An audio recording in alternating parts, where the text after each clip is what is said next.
Welcome to the For the Reef Podcast. Each week we bring our fish nerd conversations from the fish room floor to your living room.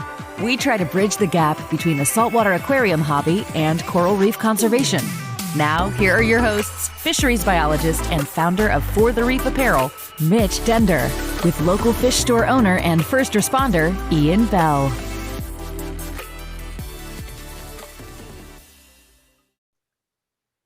Hey everyone, and welcome back. Today we're really excited to introduce Justine Curley from the Pittsburgh Zoo. Hello, Justine.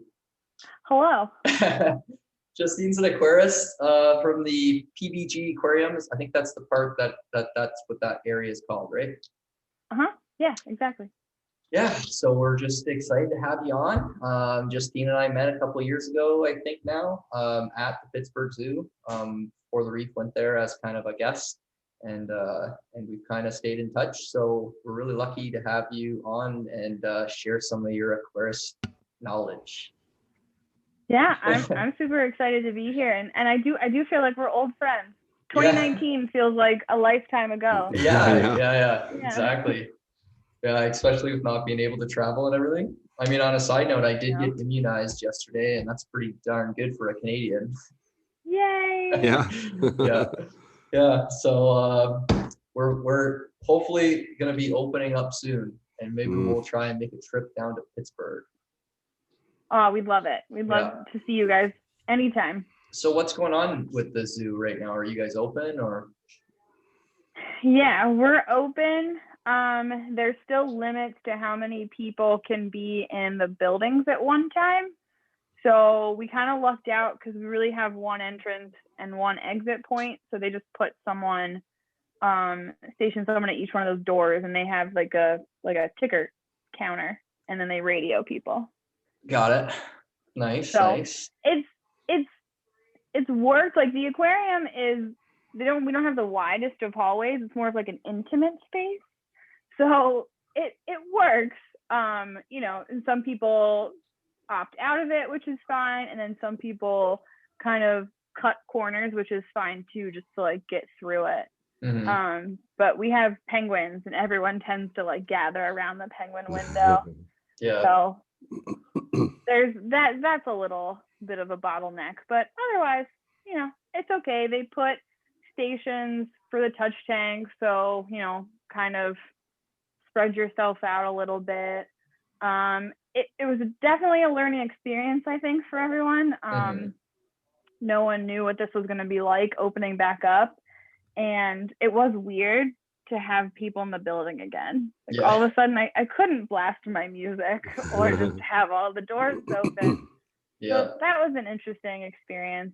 But it's definitely nice to have money flowing back into the aquarium. Yeah, for sure. Because we can buy things again. That's nice. Yeah, food can't be cheap.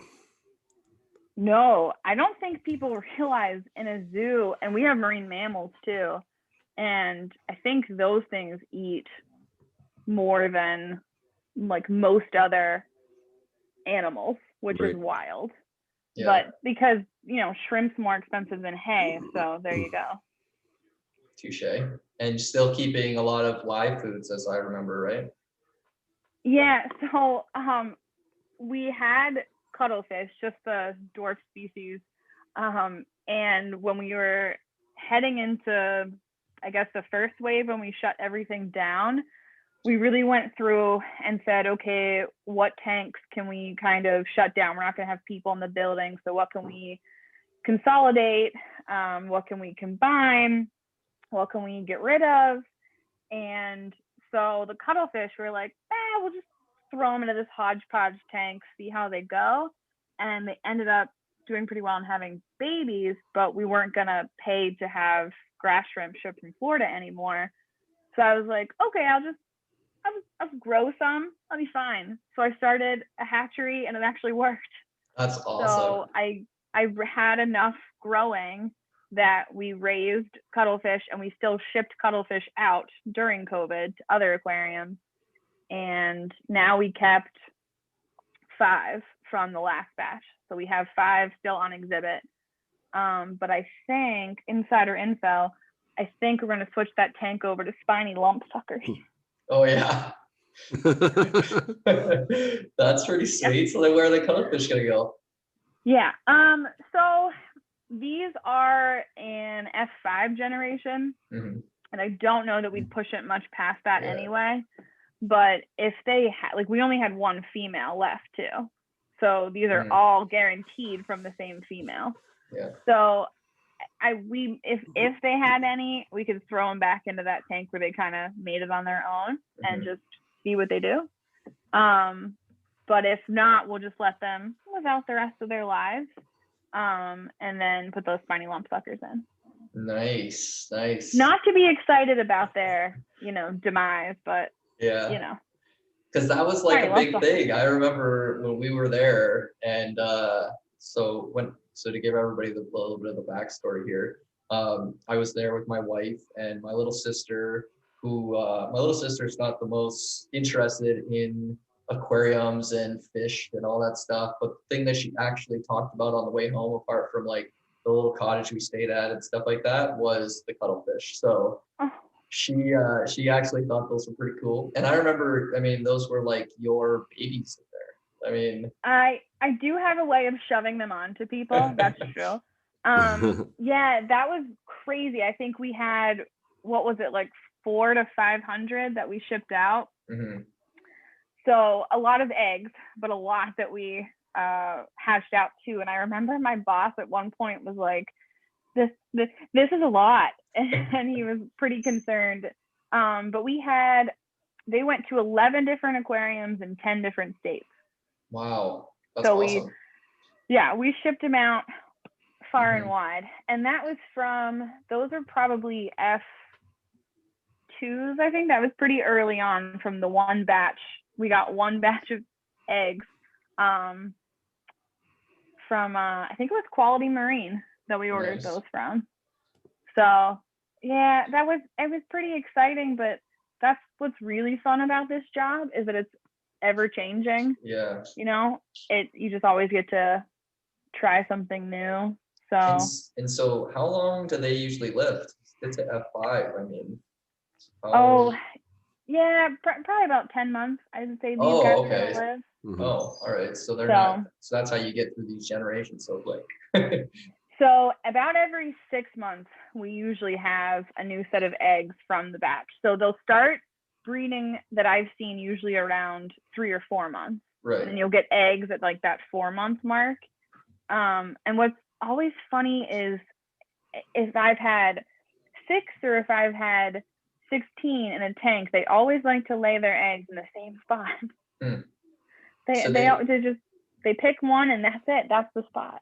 And they like drop. Is it like what do they do? Is it like when they lay the eggs? Yeah. Well, how does it work?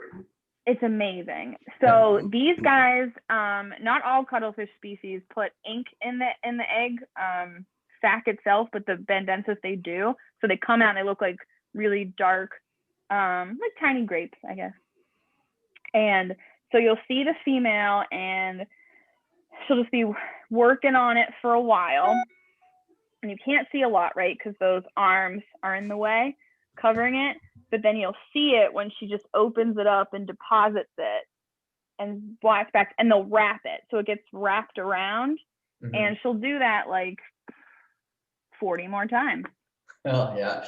And then she'll go hang out with the male, come back, do the same thing. So we're obviously on a podcast here, so nobody can see you acting that out. But I was just thinking, I was just thinking to myself, the enthusiasm. It's very obvious that you're excited about it. Yeah, and so it reminded me of back when I was working a lot with salmon. It used to be in this one other girl. She was a big time salmon researcher, and she was just as nuts about salmon as me. So we would be like, after a few drinks, we would do the salmon dance. And so you'd like emerge from an egg, and then you'd be digging your red. And it just reminded me too much of that. Maybe we should post a video of this podcast just to show everybody how to show everybody. Only if you do the salmon dance. Yeah, well, I'll do the salmon dance if you do the cuttlefish dance. All right. Okay. All right. Yeah. I'm But attempting to get some screenshots of you guys doing the dance. I always go into these things like, okay, I'm going to sound like I'm on NPR, but I never do. I just sound like an excited child. Every time. Yeah. So I wanted to just back up a little bit, Justine. What's your background? How did you end up where you are? Well, that's yeah. So I grew up in Pittsburgh, Pennsylvania. I should mention that. And landlocked, and we were not the family that went on beach vacations. I had a great childhood, just throwing that out there. We went camping every year. Had a great time. We just didn't go to the beach. So naturally I became obsessed with the ocean. And the only outlet I had for that obsession was to go to the zoo and the aquarium. And my dad, who is a gem, used to pull me out of school every year on my birthday and take me to my favorite place, which was the Pittsburgh Zoo. And it may be because I lived in Pittsburgh and it was December, or it may be because it was the coolest spot, but we always went to the aquarium. And I would just park myself down and I'd watch the tanks. I was obsessed. I loved it. And so I decided that that's what I wanted to do. I wanted to work, with these people. And, they meet kids all the time. Like, yeah, I know you want to be a marine biologist. Okay. All right. Yeah, I get it. So naturally I volunteered at the zoo when I was 14. And then I interned before going to college. And then I went to college down in Florida. And I studied marine biology. And I did cut class a few times and just go to the beach. I did. It was great. And yeah, I couldn't think of anything else I wanted to do because I think this was always what felt right. And I stayed in Florida the year after I graduated. I did intern at a couple places down there. And then I moved to Minnesota because why not? Because it was January and I was too hot, Mm-hmm. And I worked in the aquarium there and I loved it. But life took me to an aquarium in Ohio, and then eventually a spot opened up in Pittsburgh, and it was like, yeah, that's home. That works. So I ended up here about 5 years ago. Actually, almost exactly 5 years ago. That's awesome. And that's so, it's always a journey like that, I find. So when we, like to become an aquarist, you really need to be a volunteer at aquarium, and then you kind of work your way to one, and then you kind of keep pushing your way through different aquariums. I remember when I was that was like a dream for me, was to become an aquarist in an aquarium. But in Canada, but in Canada, it's like, come with me. I know. It's so different over here because it's like, okay, you can go to Toronto and try and get with Ripley's, or Vancouver has an aquarium, or there's a lot of really small aquariums, but it's pretty tough. I like Vancouver. Yeah, Vancouver's amazing. BC in general is something else, but they breed wolf eels. So if you want to go, I'm just saying I'm down. We could go. Yeah, maybe I'll just knock into a door, bring the employer coffee, and say I'll scrub the bottom of the aquarium. Anything that you need done. For sure. We'll pretend it's the 80s. You just call someone up. Hey, you hiring? That's right. Sure. Let's go. Justine from Pittsburgh Zoo. No, she told me you'd hire me. She likes wolf eels. Okay. Yeah. And so I remember when we were there. I mean, you were just running around all day in your rubber boots. Is that still what day-to-day looks like for you as an aquarist? I did get a new pair of boots. Okay. Now they're a new used pair, but they're new to me. So that's nice. Yeah, it's a lot of running around. So 20,000 steps is usually my average day at work. But it's a lot of heavy morning stuff, and you're usually just trying to do too many things at once. So coming in the morning and looking at everything is one thing, but then you have to make sure I have to get all my live food set up for the day.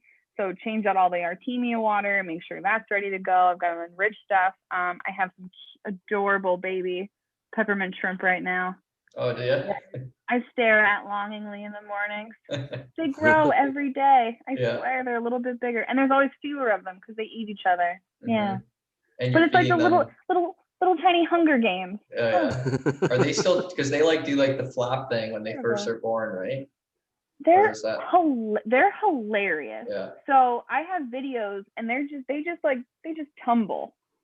tumbling in the water. What are you? How do you survive in the oceans? How do you make this work? Seriously. So they're they're hilarious, but they're starting to get, their color a little bit. So do you find them funny. Difficult to breed? But when you shine a light on them, they all kind of bundle up together. Mm-hmm. And they're running into each other, surprised that there are other shrimp there. Mm-hmm. Are they difficult to breed? Oh, no. She breeds. So we have a mated pair, and about I could check her chart, but I want to say it's every 3 weeks. Maybe a little bit more than that. But she's always full of eggs. And do you separate them from the babies? Well, so I'll take the mated pair from their tank where they live, and when I know that she's about to pop, and sometimes I'm better than others, so sometimes I'll get her the night of, and then sometimes I'll get her and she's 4 days out. But I'll move them together. I move the pair together. I don't want to separate them because they're always together. Just feels right. Mm-hmm. So, but it normally takes her 2 nights to fully release all of her eggs. So we have a set of larval tanks in a row, and I'll put her in one, she'll release some, and then I'll move her out, put her in the other. And then in between, while I'm growing up the babies, any that she releases, I just keep on exhibit because we have a sea moth in that exhibit, and he really likes live shrimp. Oh, nice. So I know. That's awesome. And then you're feeding those guys the Nepali or the baby brine shrimp? The peppermint shrimp I'll raise because they actually eat mahano anemones, and that's nice for us because we get those all the time. Mm-hmm. So it's nice to keep those down. Trying to brighten myself up a little bit here because I'm all dark. Oh, there we go. Oh, wow. Oh boy. Sorry, we have these color changing lights and I don't really know how they work. Okay, got it. We should have videoed this one. This is great. Yeah, I'm really good at technology. We have some lights, the LED lights that you can hook up your phone to. Mm-hmm. I can't do that. I don't know how do you guys do that? Do you guys make your lights change colors on your phone for your tank? This is a moonlight setting, this is the daylight setting. Yeah, I definitely do that. You do. I can't handle that. Yeah. I'm so proud of all of you. I can't do it. So how many systems or what kind of things do you take care of? It sounds like you have a lot to do with sort of background breeding and stuff, but do you have some sort of specific tanks or creatures that are your responsibility? Oh yeah. So all my background breeding, that's just me tinkering. Okay. Because if not, I will go insane. But so yeah, different things throughout the years that I've taken care of. My favorite things are invertebrates by far. My husband was just saying the other day something about wouldn't you like to work with sharks? And I said, sharks are awesome, but I really like snails. Yeah, you don't hear that one every day. I do. I get it. Sharks are big and cool and sweet. And yes, obviously I want to swim with them in the wild all the time, but there's something really respectable about a snail. The day-to-day life of it, and when people actually ask me to describe my job, I say, listen, I work very hard, and I come in early, I leave late, I try my best, but I will never be as good at cleaning the tanks as a snail is. Ever. They're amazing. They're an evolutionary marvel. Except for My the fact favorite that are if the you ones tip that them eat other over, snails. yeah. Huh? Except for the fact that if some of them fall over, I've learned that they can't flip themselves back up. Oh no, which one? Do you remember which one? Astria are not especially good at that. Yeah, Astria. Really? Yeah, apparently they're not good flippers. Okay, we're gonna do an experiment on this. Mm-hmm. All right, we're gonna put 10 Trocus in a is row. good because they're really good at it, flipping themselves back. We're gonna watch it. So my old a woman that I went to the same college as, I met her at a conference, and she has Junonia snails. Have you ever seen these snails? So they're rare. So she works down Gulf Coast of Florida, and my cousin found just a shell from one of these snails once and gotten the paper for it.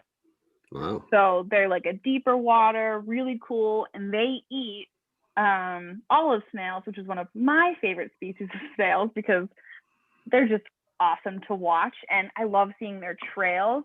And like the proboscis is up, and they're hunting, and oh god, and then they come up and they find something, usually another snail, to eat, and just pull it back down into the depths with them. It's so cool. But so she was telling me about all these Junonia snails they have, and that I think about that conversation sometimes. That was one of my most favorite conversations. So yeah, I think snails are awesome. And long story short, I like invertebrates a lot. And I wish I worked with all different species of them. And sometimes, I get angry at them. Like when I freshly change the water of a tank and all the diadema think that, yes, now I will spawn. Yeah. That's aggravating.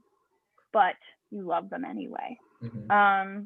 So I do have a tank with those guys. I've got some Bangor cardinals, a leopard wrasse who really just wants to find a man.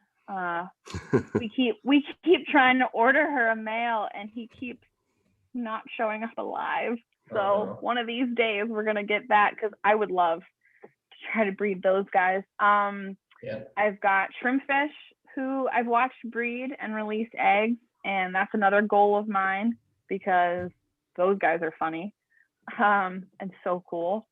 The cuttlefish, what else? Just a random hodgepodge tank. At one point it had, I really wanted to make sand dollars work in it, and sand dollars did not work in it, but I want to try again. I will not give up. But right now it's just some toadfish in there. There's a batfish. I do like walking batfish. Those guys are fun. And what else? Oh, a lot of cold water inverts. I do take care of the wolf eels right now. So if we ever get another GPO, I'll take care of that. I like those guys. Octopus are awesome. And then I do coverage for quarantine and right now our sea turtle rescue. So those guys are aggravating. So, they come in, they're really sick every winter, and it's awesome. It's a great program to do, but every year when they're not better immediately, I'm ready for them to be better and go back out into the ocean. They just like to bite each other and poop everywhere. So, not ideal. What was the species of turtle that was there again? I don't know. Oh, we had Kemp's Ridley. Yeah. Well, okay. Were you there with the Kemp's or the loggerheads? Big or small? They were small. Then those were Kemp's. Yeah. For some reason, I thought you did have the loggerhead. Might have had one. Was that never a thing? We had one green. Maybe that was it. I thought. Yeah. A little bubble butt. Yeah. Oh, yeah. And he was in the bigger system, right? Harbor's still chilling. Yeah, he just floats around, and so he has an issue with his something, and it makes him float, right, or something like that. Yeah. So greens, a lot of times they're in those shallow seagrass beds, and they'll get rammed by a boat. That air just gets trapped right under their carapace, and usually it's at the lower end. The butt end, and then the butt pops up, bubble butt. But with him, he also suffered some partial paralysis too, so he's got that working against him. But I tell you what, I've seen that turtle look perfectly like a turtle, gliding through the water at the bottom, getting food, staying flat. So your thing is just faking? Yeah, kind of. Yeah. Yeah, I do. I think he's faking it. I honestly think that it's like any other injury. When you're kind of crutching along for so long, you just get used to that. Mm-hmm. So part of me thinks that that's how he's just used to swimming. That's how he's just used to floating almost. And why change? He's got food. He's got a place to sleep. He's got a place to swim. He's got no other turtles around bothering him. So he's fine. Yeah. But I don't know. Sea turtles, I just think if they have even the slightest chance, you know, just send them out there. Just send them out. Just see what they do. Yeah. But I get it. There's a lot of very intelligent people that make these decisions. So for now, Harbor is still with us. Just doing his thing. Yeah, and he is a great conversation piece for conservation. So Sure. He's doing a great job being an ambassador. Mm-hmm. Because that's the one thing you notice, right? In zoos and aquariums, those are the kinds of animals that people flock to. Yeah. And they might come for the turtle, but then you kind of squeak in some cuttlefish, and that's then you're like, oh well, if you like, it's like the gateway species, really. That's how we lure you in, and then we get you interested in all the other stuff. Mm-hmm. Yeah, and that's funny you say that too, because with living in Pittsburgh and me, similar situation. I grew up in Ontario, Canada, where we have the Great Lakes, but we don't have the ocean. And my family is not like an outdoorsy family or like when they go to the beach, it's more for like margaritas, not for the sea turtles. but I'm a little of both now, so whatever. But I was gonna say, that sounds great. But like with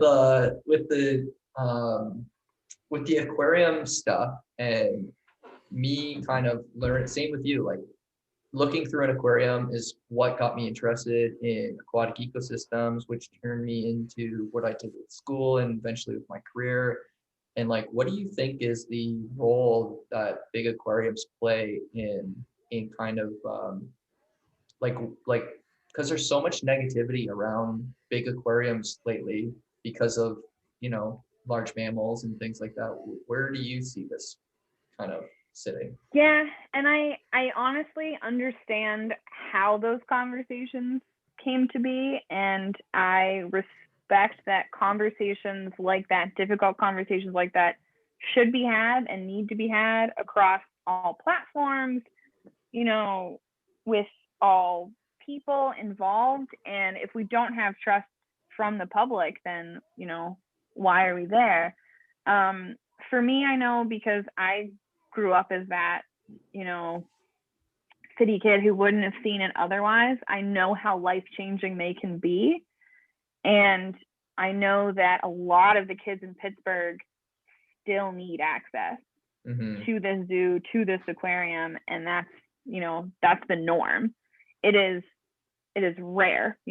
Most of the United States is landlocked. Most of it is not coastal. And what we care about is what we know and what we see and what is, not only close to our hearts, but close to our eyes. It's what we feel affected by, essentially. And zoos and aquariums are how the conversation of conservation started in the first place. And I hope that we don't lose sight of that. And I hope that we don't lose sight of how we got here, which was, really from zoos and aquariums. And some of the history is troubled, some of the past is troubled, absolutely. And we need to not just brush that under the rug, right? We need to talk about that, learn from it, and grow from it. But I look at these kids in the city where I live, and they need us, and we need to do more for them. Like, no institution is perfect, and every single institution could be doing more. And that's kind of why I love these conversations, right? Because it keeps everyone accountable, and it keeps everyone on their toes. And then they start to ask these questions.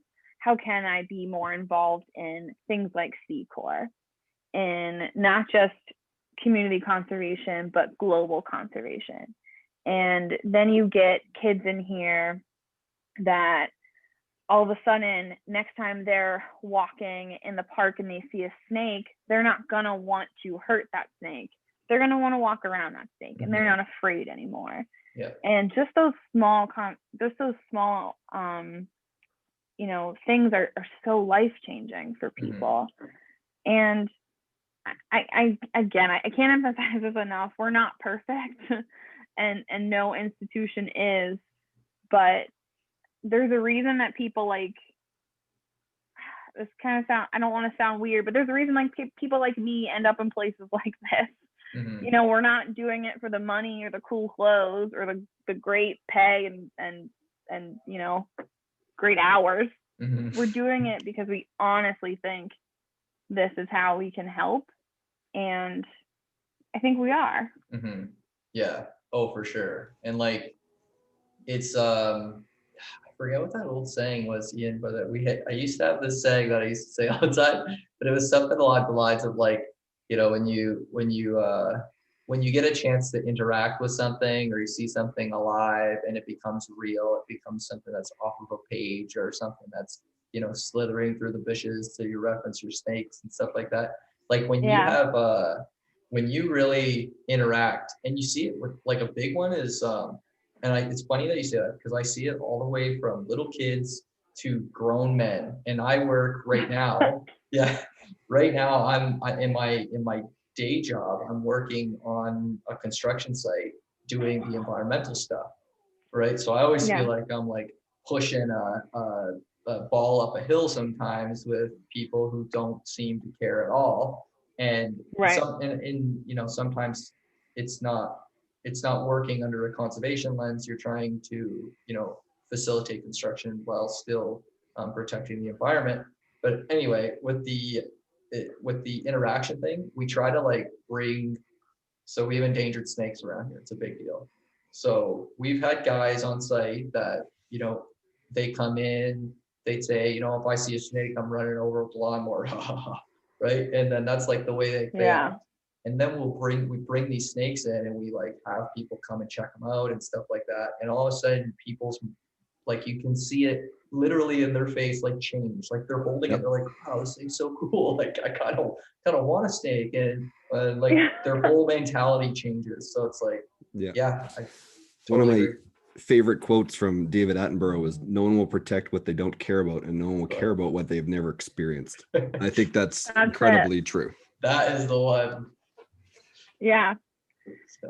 We're very visual and emotional people. So just getting to, you know, look at these animals and then read about their story, it changes everything. I look just in my lifetime how conservation has changed so drastically because of the internet.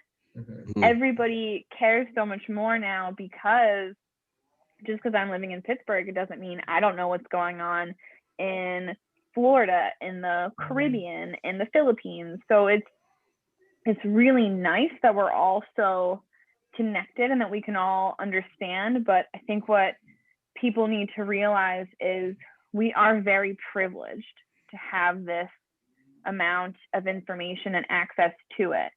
But we cannot forget about those kids that don't have that access to it.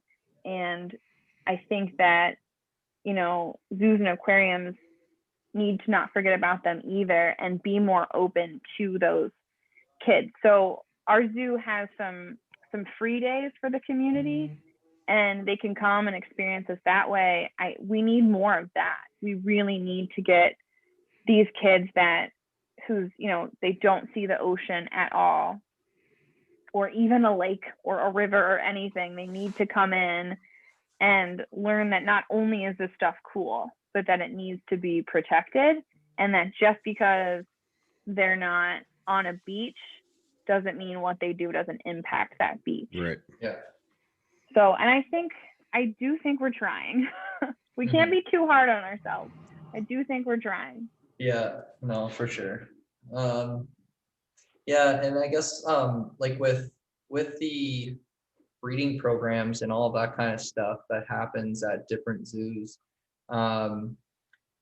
like, do you think that the kind of like, what is your kind of favorite part about working with a big zoo compared to like if you were trying to, I don't know how to phrase this, but basically, what programs do you like to be involved in the most with Pittsburgh? Like, what do you find fulfilling with the, is it the, I don't know how much you like the turtle program, but the breeding, seems like you like to breed stuff, turtles. I do like rehab a lot. I do like rescue and rehab. And I used to volunteer with local wildlife rehab, and that was my favorite. So being a part of the sea turtle program is nice because that's the closest I get to that. And it is cool. It is cool. And I'm glad that we're helping out these sea turtles. I'm not that mean of a person. And I definitely like breeding. And I think my favorite part about the job is that every day is a little different. And I used the word tinkering before, and it's true. I just love that I can always try different things. So if for like cuttlefish, for example, so let's try to raise this group of cuttlefish on all live food, this group of cuttlefish on all frozen food. Does that make a difference? Who lives longer? Who breeds more? Who grows bigger? Those things are so interesting to me. And now let's do that with shrimp. So let's grow these up on this kind of algae. Let's grow these up on that kind of algae. Did that work? And then the coolest things are usually accidental, right? Like, oh, I've got these eggs that I pulled out, but I really don't have the time. So I'm just kind of going to throw them in there with some green algae. And then you'll come back and something will have happened. Life will have happened. It's very interesting that way. And getting to tinker with all the different, just the different setups. So I must have had probably 4 different setups for raising the grass shrimp before I found the one that I liked the most and that worked the best. And it's grass shrimp, right? They basically raise themselves. It's not hard, but it's fun. It's interesting. And it's, I don't know, you feel like a little mad scientist. It's really cool to be kind of self-sustaining when you're in Pittsburgh, because when you're in Florida, you just take a net, you go outside, scoop up grass shrimp. So I'm going to go feed them out. So to do that here is really cool, because then you say, okay, so what else can I do that with so that I don't have to not only spend the money on shipping, right, but use the fuel and right, cause the pollution and to do that. So it's interesting that way. And that's kind of where aquariums are right now, right? We're trying to breed a lot of stuff on our own to not take as much from the ocean. And it's fascinating, what institutions are able to do, and universities too. And the kids that are coming up into it these days. Aquaculture is really booming right now in a very interesting way. And I'm so excited to see where it goes. I don't know that I'll work in a zoo and aquarium forever. I don't. For me, it was a great place to start, and it's still a great place to be. But I just need to always be doing something that I feel has an impact and gives me a purpose. So for sure, I recommend it. But I think I could probably be happy doing most things that involve shrimp in some way. Yeah. One of the things that I've really gotten obsessed with was, I definitely love aquaculture. Not specific, not that I haven't, not that I don't love it, but more so like I never really been too involved with like ornamental fish breeding and stuff like that. But I was involved a lot with salmon aquaculture and trying to do it in sustainable ways, like low density farming, native fish farming, all those types of things. And one thing that I see growing in that area in big ways is like multi-trophic systems, or have you ever heard of aquaponics? So this is like, it's funny you say this because like I've been talking to my friend every day, trying to figure out ways that I can start a little aquaponic system in the back of his farmer's market, that multi-trophic system. And I think even with breeding of ornamental fish, it's already hard enough to breed fish like saltwater aquarium fish. So we might not be there yet, but this idea of raising fish here, raising shrimp here, which is helping with the fish, and then growing some kelp over here, which is help feeding the shrimp, and doing all those things so that the net loss, or the net amount of pollution, I guess, is really, really minimal. Yeah, it's pretty awesome. It's something like I can see zoos really getting involved in big aquariums, like taking on that research, because it's a big area I see really growing. I know, it's very exciting, even in the restaurant industry too. I started to hear talk of that being used to start to get food for restaurants, and this was even in Ohio and Pennsylvania, so Midwest states in the US. So that's really cool, and I'm excited to see where that goes. And this wouldn't be the For the Reef podcast if we didn't talk a little bit about corals. So how's the corals? What's the coral situation over at PPG? Okay, so I don't know, when you were here, we had the 2 grow out tanks in that one area, right? Yes. And it was like one Caribbean and then one was Indo-Pacific. Yep. And there was one, I remember there was one big reef. I think it had live corals in it for some reason. Like it was a big reef. Yeah, so we actually surplused, I think, all of the Caribbean coral that we have. Oh, really? Yeah. Nice. So we just went down to the one Indo-Pacific in the back, and then the Indo-Pacific tank on exhibit. So you kind of, what's interesting about older buildings is, so sometimes if they like leak from the roof, for example, you're going to be like, I don't want inverts in that tank. But you can put some stuff in there that just put a tarp above it, put some, fish in there, they'll be fine. So the Caribbean coral tank is no more. We still have the Indo-Pacific coral tank, and we still have Paul Savaggio, who's the photographer for Secor. So he's still there, and they were originally going to do new graphics for the Caribbean coral tank, so now they're not doing those anymore. But the Indo-Pacific coral tank is doing fine, and we still have the grow out in the back. We have surplus some of those guys too, and I can't remember how many aquariums those went out to. No, I can't remember, but we still have a good amount. So we just have the one tank, which is nice. If I could, what? Do you get into that tank? Like, is that, I'm trying to remember, is that tank big enough to dive in? Yeah, you have to get in there, yeah. Oh yeah, so you're doing that? I don't take care of it anymore, but I will dive it if needed, yes. Nice. Yeah, so it is a lot nicer to dive a coral tank than, a Pacific Coast tank.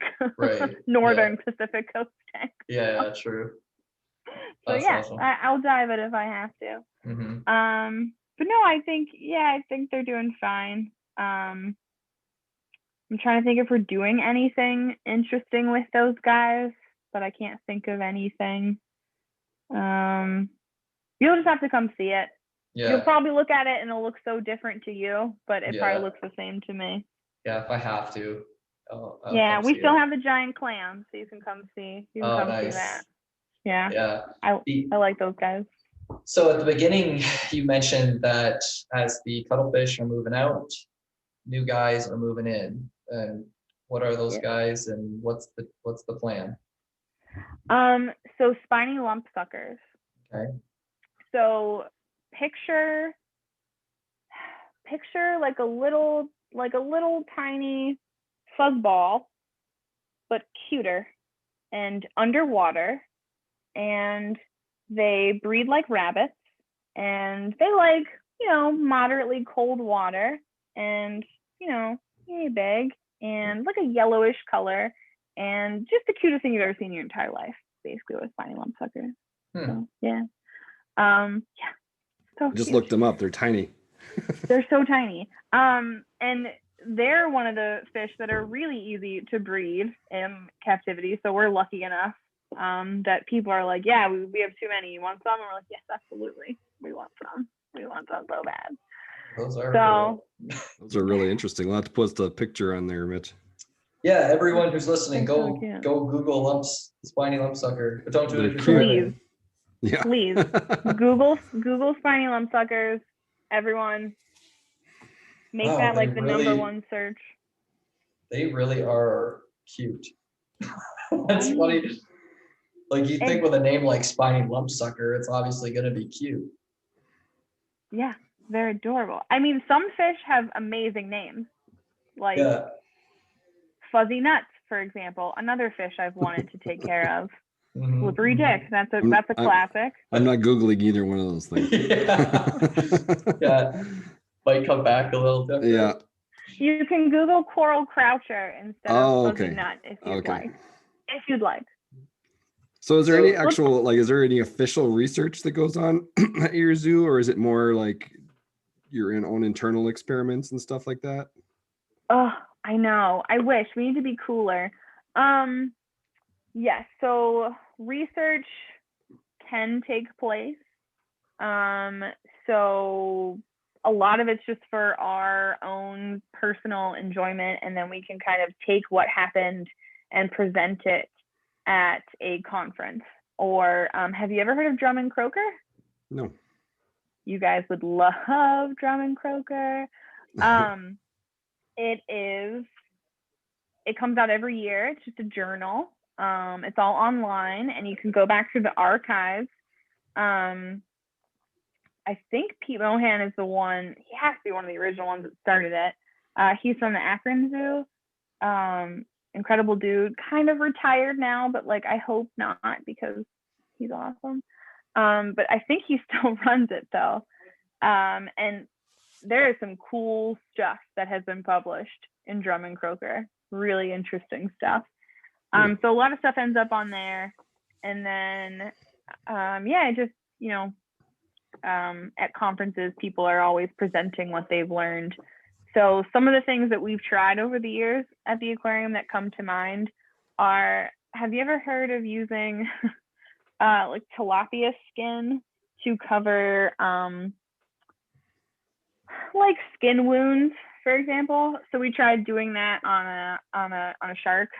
We used tilapia skin to cover one of its wounds. It didn't work very well. But boy, was it cool to try. Yeah. We just couldn't get it to stay on. So, but so a lot of people will apply Neosporin, for example, to a cut.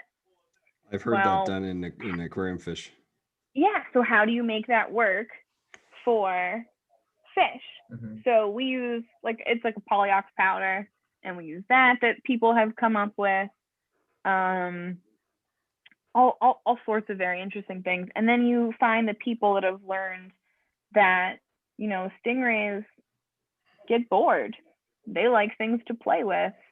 So, okay, which kinds of instruments will be a little more natural for them that they'll be interested in playing with things like that. Or, you know, wolf eels, for example, how do you get them to open their mouths for you so you can check their teeth out? There's always so many interesting things to do. I'm trying to think of anything that we've done recently, mostly just the tilapia skin. Recently we had COVID kind of messed a lot of stuff up, which was a bit of a bummer for us. Yeah, for sure. But at aquarium, I'm just going to talk about people that are doing cool stuff that aren't in Pittsburgh. So there's an aquarium in Minnesota that they 3D printed a strap for a sea turtle that had the positive buoyancy, you know, the bubble butt. And they, you know, people try different methods of adhering the weights to the back or strapping them on with neoprene. They made like a form-fitted, like a book bag. They 3D printed it. How cool is that? That's crazy. We were at Pittsburgh. We were 3D printing different, Mitch, what are those things called that they put on when they're regrowing a reef for the corals to grow on? You know what I'm talking about? Oh, like the tiles, little blocks and stars and whatever they are. Yeah, I know I know like Seacour's calling them substrates now, but before they used to call them I forget. I know what you're talking about. You basically like the bases that geometric shapes that they attach the larvae to. Yeah. Right. So have you guys ever noticed that Coraline algae will always grow where you don't want it to grow before it grows where you want it to grow? Like, so they were messing around with, okay, what can I build this out of that little larval coral will be like, yeah, I want to settle there. Like, that's a good thought. So they were trying different materials for that. They were throwing those in one of the coral grow out tanks for a while. They were doing that.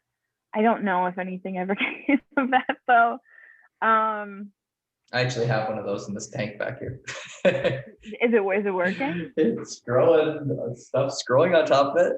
It's covered in Coraline. So literally, all the adductors were always like covered in Coraline, and I'm like, why here? Why here? Don't grow there. But and I wouldn't sell yourself short. You're doing all that breeding there. So maybe you should publish that. Oh, yeah. Maybe. Yeah, maybe one day. You just need a ghostwriter. I'm not running around. Yeah. Just get somebody like, I'm sure there's there's some little Justine who came in the zoo after COVID and she's gonna be like, I'll do anything. I just want to be a marine biologist. Like, get over here, kid. You're gonna follow me around for the next 3 weeks. I tell you what, we get some really good interns. True, I bet you do. We really do. We get some interns. I'm like, we don't deserve you. Like, go live your life. But yeah, people, it really does restore your faith in humanity, right? People really want to help out. They really want to make the world a better place. It's nice. I know. I should write some stuff down, right? One day. Videos are even easier, and you just put them out in cyberspace and see what you know. I did used to take a lot of videos for my cousin's class. She taught, I think it was 3rd grade, and I would send them a video every week. Oh, that's cool. Yeah, they were in Denver. Oh yeah. They were in Denver, and it was the same thing. These kids, they don't know any of this stuff, and so you start them off with like a penguin, right? You're like, hey kids, check out this penguin, and once you get their attention, you're like, okay, but look at this crab. That's what's cool. Yeah. Switch, the old bait and switch. Yeah. Here's a shark. Here's a snail. Right. Yeah. Just slide it in there. Yeah. That's awesome. Sneaky conservation. Oh, that could be the name of my video. Oh, I can just see it. Conservation. I can see it now. Actually, there you go. I volunteered at an aquarium. This would have been a while ago. I was at Belle Isle Aquarium in Detroit. Oh, okay. Yeah, I think it's the oldest aquarium in the U.S. Don't quote me on that. Makes sense. But I'm pretty sure So it's a really small aquarium, like literally like tanks built from concrete into the walls, big like mosaic green ceiling. It's a beautiful aquarium. If anyone's around that area, go check it out because it's really cool. And another like really low budget, like just small scale aquarium that brings in a lot of native species and tries to do everything they can. So Yeah. I went there and volunteered for a while, and I finally got to the point where the guy trusted me enough, like the main curator, main aquarist, whatever. He trusted me to put together a sea lamprey tank. Have you ever seen those guys? Yes. Yeah. Yes, I have. Yeah. So everything went pretty good. Gnarly things. Yeah. And the water has to be pretty cold. So we were like using fans to blow up the glass. And I don't know what you guys use, but we had like these heated fans that blew the glass so it didn't condensate. But little Mitch decided to go grab rocks from outside because like there's no rocks in here. I got to make the aquarium look more natural, and like I watched way too many aquascaping videos back in the day, so I went and got a bunch of rocks, and I'm so excited for this. Some of them I think were like limestone, crushed limestone. So I'm sure some people are thinking, oh no, Mitch, that's going to make the water really alkaline. So that's what I did anyway. And I went and took all these rocks and I put them into the tank. And I was monitoring the sea lampreys, which starting to look a little weird. And then all of a sudden the guy comes over. He goes, "Where did you get those rocks?" And this guy's amazing. Like I'm not trying to knock him down, but he's like, "Where'd you get all these rocks?" I'm like, "The parking lot." He's like, "You idiot!" But so we took the rocks out and saved the lamprey. But that was that's my one of my favorite aquarium stories. But same thing at that aquarium. I noticed all the aquarists. There was the front display, and then there was like for the real fish nerds, everything in the back. And you go into the back, and you'll find a few little tinkering tanks, and they had a lot of freshwater We're like fish. a mullet. Yeah. Business in the front. Yeah. Party in the back. Party in the back, for sure. I like to go on the behind the scenes tour every aquarium I've been to because that's where all the cool stuff is. Oh yeah. Long Beach Aquarium and stuff like that. They had all sorts of they were breeding, I believe, what do they call it? Leafy sea dragons out back. Oh yeah, that was super cool. Talk about a diva species. Yep. Oh my gosh, but so cool. So what is the coolest aquarium you've ever been to? Pittsburgh, PPG. I'm a little shattered. Ian, you go first. I think I like Long Beach. That was one of my favorites, just because you got to go in the back and they really took their time and took you through all the little experiments they were doing. Maybe it was just for me because I was asking questions, but it seemed like, as opposed to going to sort of like Ripley's and Toronto's and stuff, you don't get to see the same. To me, like out front is nice, but I want to see the cool stuff. What are you really doing? Yeah. For me, it's so I've been to Georgia. I've dove in the Georgia Aquarium's whale shark tank. That was nuts. And that was bucket list by a million. I really love Ripley's because shout out to Canada, and Canada needs more aquariums. But Ripley's like Toronto in general is just so expensive and space is so limited. But it's very busy. Very busy. And Ripley or Toronto is definitely an area where you get a lot of concrete locked kids that never do anything. Yeah, there's nothing wrong with Ripley's Aquarium. I'm not bashing it at all by any means. It's fantastic, but it's not the same experience. See, but I thought that what they did with the amount of space is awesome, and they have one tank in there. Well, they have a couple tanks in there.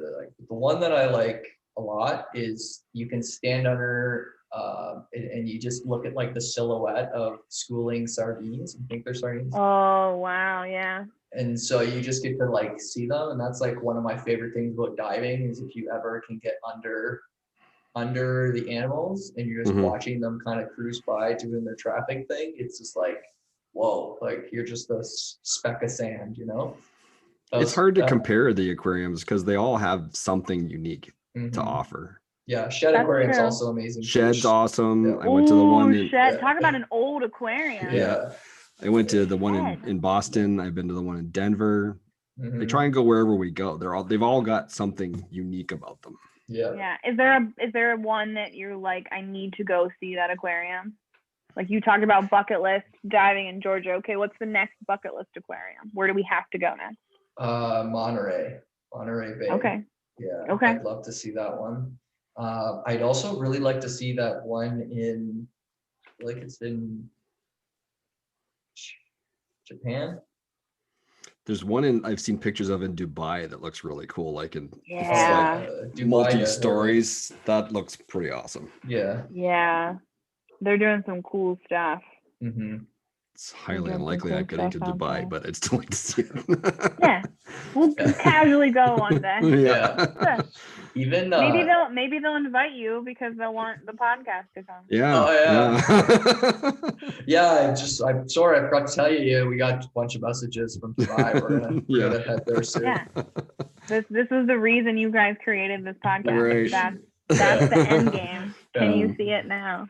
Just remember where you started. Exactly. Yeah. Take me with you. The New Orleans has an aquarium. Oh yeah, I forgot about that one. And usually Audubon. Yeah, Audubon. I love that aquarium just because they just highlight native species really well. But yeah, that's a cool space. Yeah, totally. So. Nice location. They also have a really cool insectarium, like on the same block as the aquarium. 10 out of 10 recommend. Really? Yeah. You don't think that insects are that crazy cool, but oh my goodness, they are. Terrifying. That's cool. That's one thing with the I'm not a bug guy, I must say. Yeah, me neither. Oh, I mean, I scream every time I see a centipede. It's the reason I got married, really, I think. So I understand, but like leaf bugs are some of the coolest things ever. True. They're like chameleons, but a bug. That's true. So cool. Yeah. It's just awesome. I love them. And then there's assassin beetles. That's just a respectable bug. You don't get called an assassin beetle for nothing. Yep. And we can't rule out all the saltwater benthic invertebrates and all the creepy crawlies that you find in aquariums. You must have found some pretty crazy stuff. And is there any like big old creepies you found? Just like you've probably seen videos, right, of old tanks, and you find like the biggest bristleworm you've ever seen in your life. Yeah. I've my coworker on more than one occasion has taken bristleworm bristles out of me. So I get that a lot.